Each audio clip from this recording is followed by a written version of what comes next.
잠깐만 제가 영상을 보다 보니까 이제 방금 전에 촬영한 거요. 보다 보니까 어 스스로 의문이 드네요. 그럼 매수를 언제 하라는 거야? 이런 생각 하실 것 같아요. 근데 앞선 설명이 좀 짧은 한 10분 정도의 설명이지만 정말 굉장히 중요한 걸 말씀드린 거예요. 그럼 자, 지금부터는 매수 시점, 그것도 굉장히 중요하죠. 근데 그거를 제가 중요하게 생각을 안 해서 얘기 안 했던 것 같아요. 왜 중요하게 생각 안 했냐면 사실은 이 영상을 보시는 많은 분들은 이미 매수 타점이라든지 매매 기법이라든지 뭐 경험이라든지 이런 걸 통해서 매수하는 건 어렵지 않으실 거예요. 다만 항상 내가 매수하는 자리 또는 내가 하는 방법 자체가 일관적이지 않으니까 그게 문제가 되는 거죠. 혼란이 있고 거기에 대한 해답이었어요. 방금 전 영상은 이전 영상은 거기에 대한 해답이었어요. 왜 그렇게 일관성이 안 느껴지는가? 그래서 이제 앞에 영상 보신 분도 어느 정도 매매 경험이 있으면 알아서 본인이 원하는 자리에서 매수하시면 되는데 그래도 조금 더 구체적으로 매수 타점에 대해서 한번 이야기해 보도록 할게요. 자, 일단 간단하게 좀 말씀을 드릴게요. 간단하게. 일단 강세장에 돌입을 하잖아요. 강세장에 돌입을 하면 조정 타이밍이 굉장히 짧아요. 조정 타이밍이. 다른 종목 좀 봐야겠네요. 강세장일 때 조정 타이밍이 짧다. 무슨 말인가?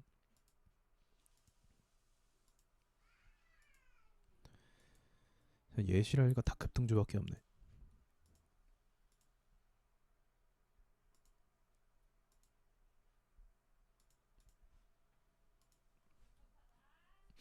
자, 강세장일 때 조정이 짧다는 게 무슨 말이냐면 시장이 불이 붙어갖고 막 상승을 하려고 하잖아요. 그러면 깊게 눌리는 경우가 안 생겨요, 잘.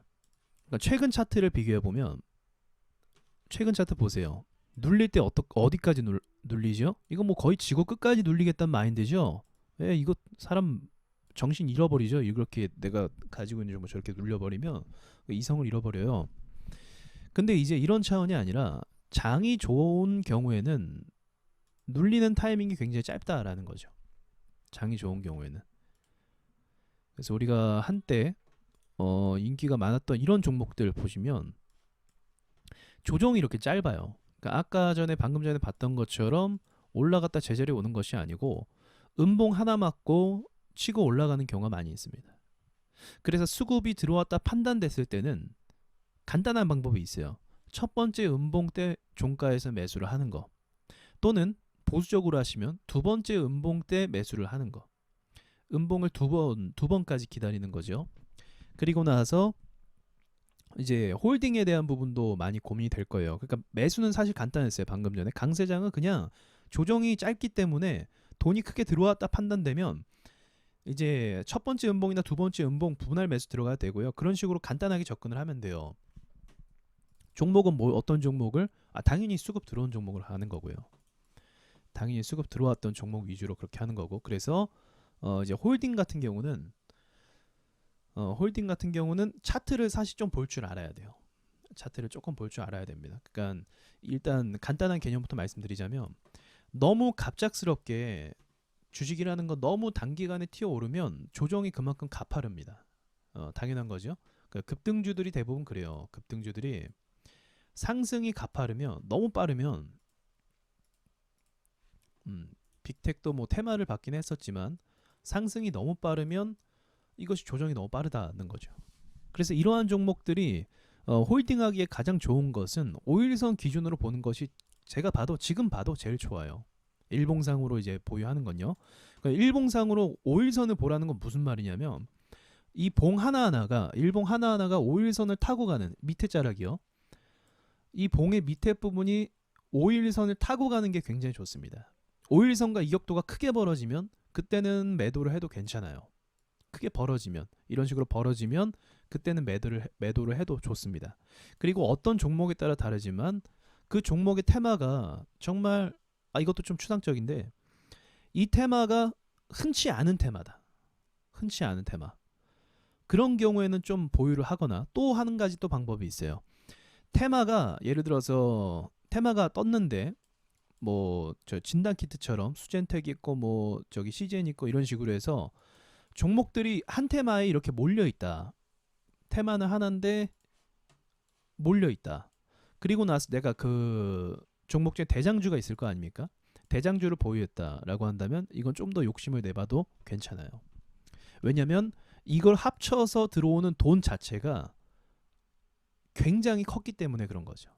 그러니까 내가 만약에 대장주 하나만 들고 있어서 얘만 오르고 있으면은 이 종목 하나에 관한 돈만 들어오는 거잖아요. 근데 이걸 개념을 넘어서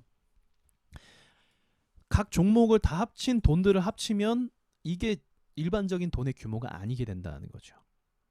그래서 이런 경우에는 좀 욕심을 내봐서 5일선의 이격을 크게 띄어도 좀 더 홀딩을 해보는 그런 경우도 있다는 거죠. 그러니까 제가 지금 말씀드리는 거에 좀 약간 요약은 5일선을 타는지를 보라는 겁니다. 상승하고 올라가는데 5일선을 타는지. 그럼 오늘 주목받았던 종목 중에 자, 종목을 이제 구체적으로 좀 설명을 드려볼게요. 자, SK케미칼이 지금 흐름이 괜찮죠. 그러니까 이때도 흐름이 괜찮았잖아요. 이때도 보시면 5일선을 타고 가죠. 이런 경우에는 홀딩이 계속 가능해요. 5일선을 타고 가는 경우에는. 그리고 나서 항상 마지막 피날레가 뭐냐면 5일선과 이격을 벌려요. 5일선과 이제 비행기가 이륙하듯이 5일선과 이격도가 벌어지면서 봉이 이제 일봉이 5일선과 거리를 크게 띄웁니다. 이격도를. 그때 매도예요. 그때 많은 사람들은 사요. 주식을. 그때 산단 말이에요. 뇌동매매가 들어와요. 그때. 근데 그때 팔아야 돼요. 그렇게 벌려질 때. 더 보유하고 싶으면 이럴 때 파는 거죠.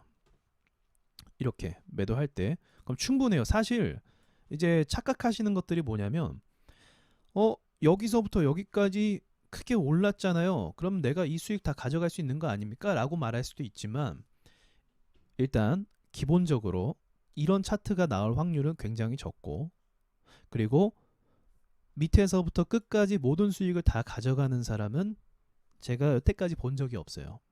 둘 중에 하나예요. 그냥 무식하게 계속 들고 가서 운 좋게 수익 내거나, 둘 중에 하나입니다. 운 좋게 수익 내거나 아니면은 정말로 뭐 분석하는 경우가 있겠지만 분석하는 사람은 여태까지 본 적이 없어요. 최고점을 맞추는 게 쉽지 않다는 거죠.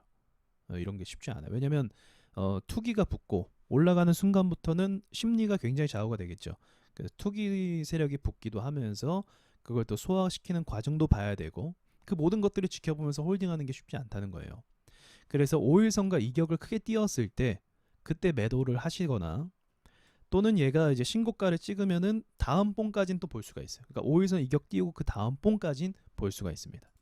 그런 식으로 해서 여러분께서 이제 홀딩을 좀 해 나가면은 조금 더 수월할 거라고 저는 생각을 해요. 중요한 건 5일선을 타고 가는지가 중요합니다. 그럼 지금도 SK케미칼 관점으로 봤을 때 의미 있는 자리로 치고 올라왔죠. 그럼 얘가 추세가 계속 좋으려면 어떻게 해야 돼요? 계속 좋으려면 5일선을 지금부터 밟으면서 가야 됩니다. 지금 살짝 떨어졌는데 이제 5일선이 내일 좀 올라오면 얘가 올라오겠죠. 5일선도. 그럼 같이 얘를 밟고 또 꾸준히 간지를 봐야 됩니다. 그런 거 보시면 돼요. 자, 녹십자 홀딩스도 오늘 주목을 받았던 종목인데 이렇게 처음부터 5일선과 이격을 띄우면 부담이 됩니다. 그래서 이러한 종목들은 기본적으로 어쨌든 수급이 붙었기 때문에 우리의 매수 대상이 되는 건 맞거든요. 이러한 종목들도. 그래서 이런 종목들은 깊게 눌릴 때까지 좀 기다리는 매매가 필요하고요. 그럼 여러분이 아시는 노하우를 그때 사용하시면 되는 겁니다.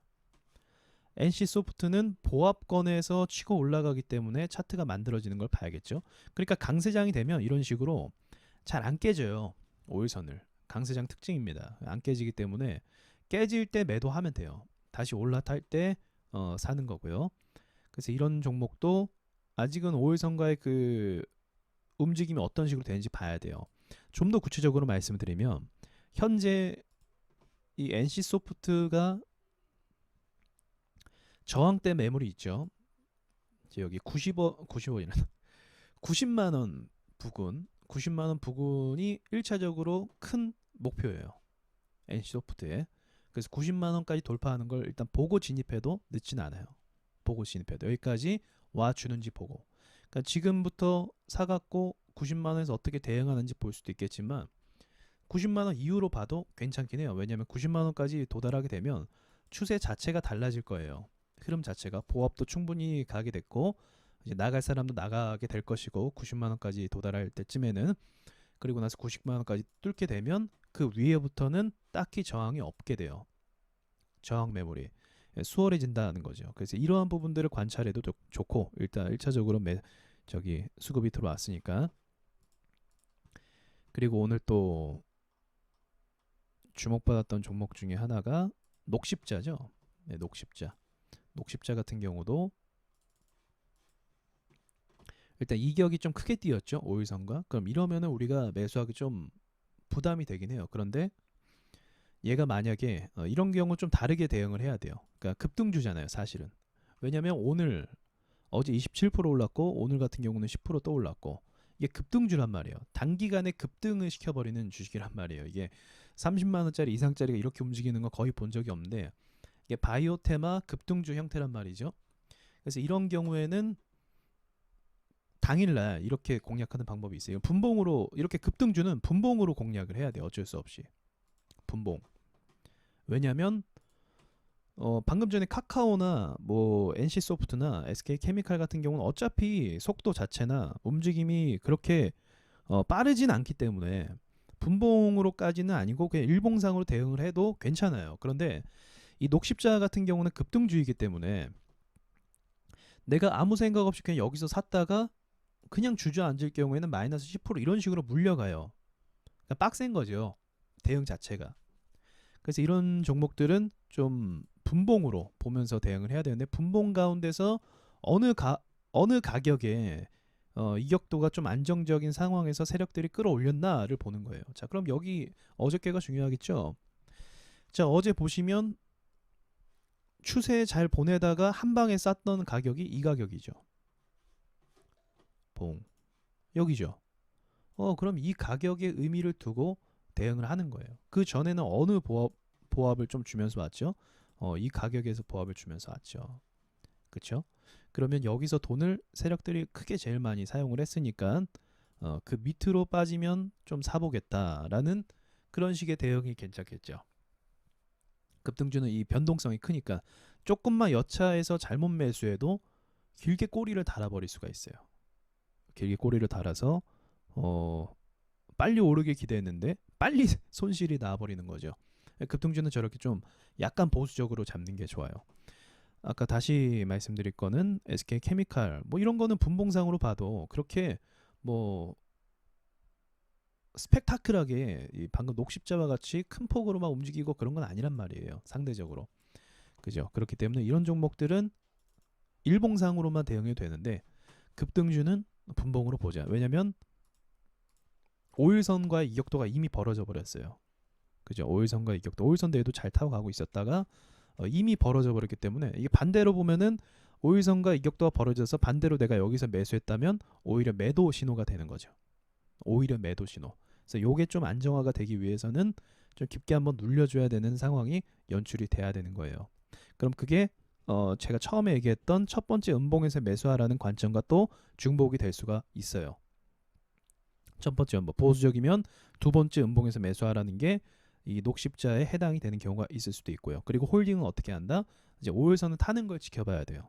매수를 했다면 5일선을 타는 걸 지켜보던가 아니면 이러한 급등주 형태는 매수를 했다면 매도를 그냥 빨리 치는 것도 괜찮아요. 사실 홀딩하기 가장 좋은 거는 제 경험상 홀딩이 가장 좋은 종목들은 이런 급등주 형태가 아니라 이제 에코프로비엠이라든지 또는 SK케미칼이라든지 이런 종목들이 사실은 홀딩하기가 더 좋아요. 왜냐하면 당일 변동성이 덜하기 때문에 심리적으로 조금 나아요.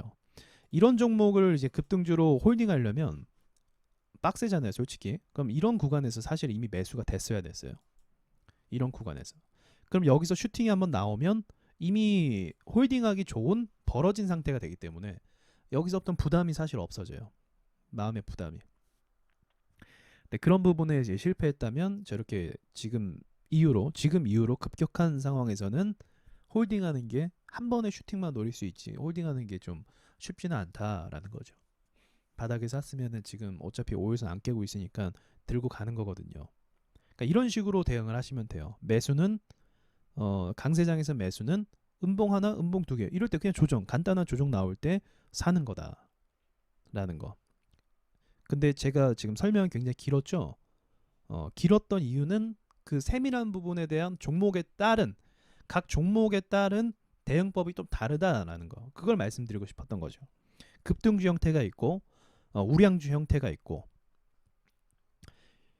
급등주 형태는 변동성이 너무 강해서 사자마자 손실이 크게 나고 물려가는 경우가 있고, 우량주 같은 경우는 사실 물렸다라고 보기에는 손실이 작기 때문에 변동성이 약해서 무난하게 홀딩할 수가 또 있다라는 거. 이렇게 정리되시면 여러분께서 좀 어렵지 않게 대응이 좀 가능할 거라고 봐요. 이 영상도 이해를 충분히 하셨다면 아마 얻어가시는 게 지금 굉장히 많았을 겁니다.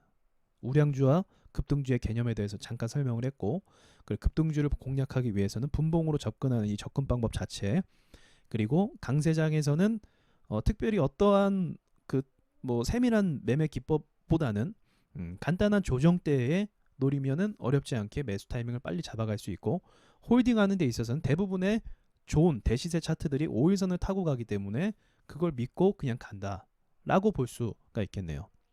자, 이게 어렵나 설명이? 모르겠네요. 제가 지금 최대한 쉽게 설명하고 있는데 이해 안 되시면 카페로 오셔서 제가 뭐 글 올릴 때 한번 그 코멘트 한번 줘보세요. 제가 또 필요한 부분은 설명해 보도록 할게요. 이상 마치겠습니다.